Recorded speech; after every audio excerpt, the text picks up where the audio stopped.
Hi Facebook fans, this video is about me trying to get my Epson 1430 sublimation printer up and running again. It's been sitting a while, so I've done a lot of work to it, and that's what this video is about. I'm hoping you have some ideas, some thoughts on how I can get the problem fixed.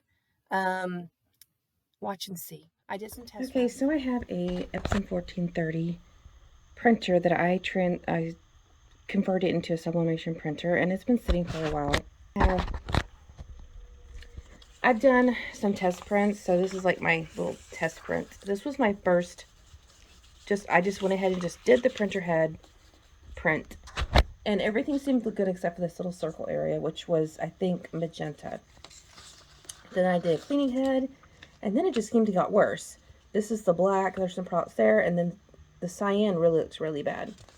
So then what I did was I got a kit that cleans the heads manually. So I did that, and this is what it looked like. It was absolutely nothing. I mean, you can't even see the, so I thought, well, I'll clean the heads, have the machine do it. And so then my next test print was this right here, and it's perfect. There is no skip. You can't even see the yellow, but that's because of you can't very well see it. I mean, you have to be underneath the light to see it, but there is yellow. But I print and I get these lines. I'm not sure how to fix that. If anyone knows how to fix that, please comment below. I still see a little bit of streaks right there. Anyone know what this is for, or what this means? What I need to do differently? Please comment below. I'm gonna have to search some more YouTube videos to find out what's going on too, because I just don't know. Okay, this is where I'm test printing the prints that I did print off the first time. Some of them did not have streaks, some did. The monogrammed alphabets did not have streaks. So I put my parchment paper on the heat press, and then I put my sample, just a regular 100% polyester t-shirt I had.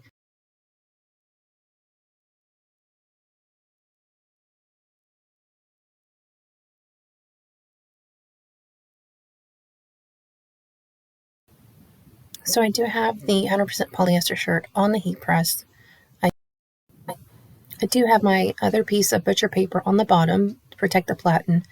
And I'm going to take another piece of butcher paper and put a small fold on it so it will insert inside the shirt easily. I see that really helps me put the butcher paper inside the shirt, and it goes in the shirt evenly without any problems.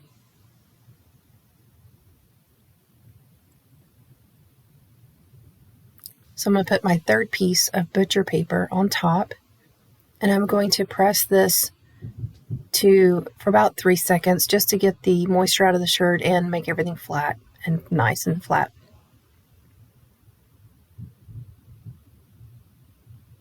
This is just a sample piece. I'm just going to lay my designs on the actual shirt.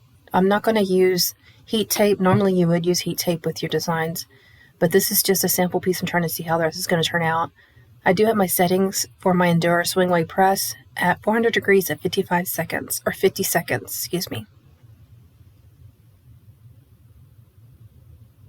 So I'm going to try to put as many designs on the shirt as possible, just to fill up the shirt really and see how these are going to turn out after pressing.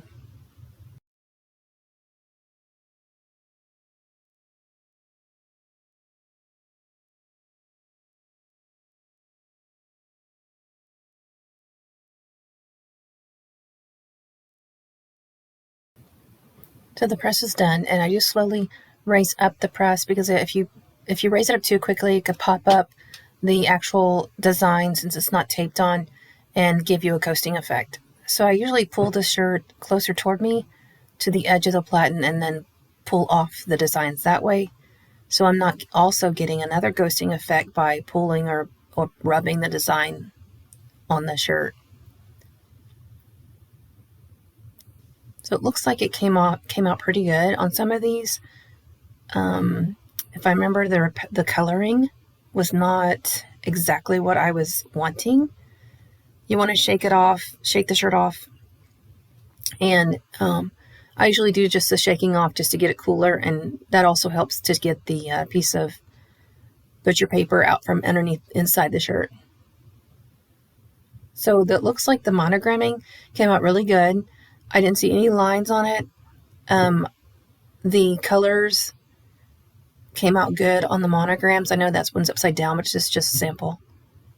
And the happy faces, I know the green came out good, but I see a line.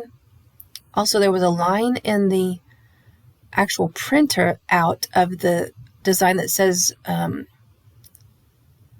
sweet or two with a watermelon, but I didn't see any lines in that one. I didn't see any lines.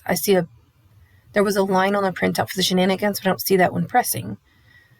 And the colors, that peachy looking to happy face should have been more of a pink. So I'm thinking it's a color setting issue.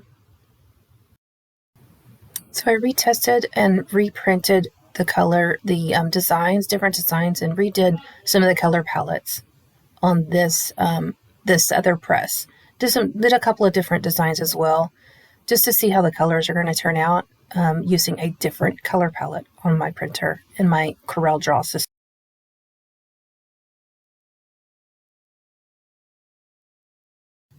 It does on this time. Looks like that the designs did print out better, or I mean sublimate better, and the colors did a little bit better. You should probably tell my office is full of paper on the floor most of the time when I sublimate, because I kind of just throw it on the floor. And I just used the same shirt I had before. I just turned it over. It looked like the watermelon colors turned out a little bit better. But there is a faint line in the middle of it. That turned out just fine, even though there was lines on the actual printout again. So it seems weird. It's just off. The colors on the happy faces seem brighter, but that one still is not as pink as I wanted. Thanks for watching that video, and thanks for commenting below. If you haven't already, please do so. If you think you have a reason as to why it's doing some streaks and what I need to do next for my Epson, let me know. I can't afford a new one. I can't afford a new printer at this time. I'm hoping that I can get this Epson running. Thanks for watching. Be sure you like and subscribe.